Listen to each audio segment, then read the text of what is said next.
Here we go. Never had one of those. I was just watching one of our favorite YouTubers. Mm-hmm. I don't know if you ever heard of him. Nomadic Fanatic. We love you, Jackson.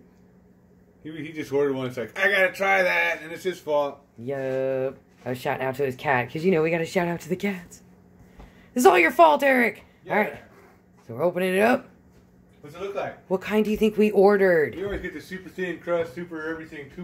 Yeah. It's gonna be gnarly. This is different. I noticed the black box. I'm like, what's in the black box? It's one of a kind. It's 3 years in the making. Hit pause if you want to read the rest of the story.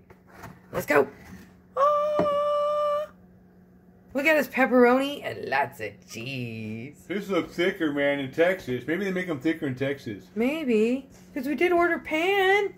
Anyways, it still looks amazingly yums. Yes, it does. Thanks so much. And it's all your fault that we got this, Eric. We sure love your show, and we especially love your cat, Jax. Yep. Yep. Thanks so much for watching this, folks. Hope to see y'all again. Take care.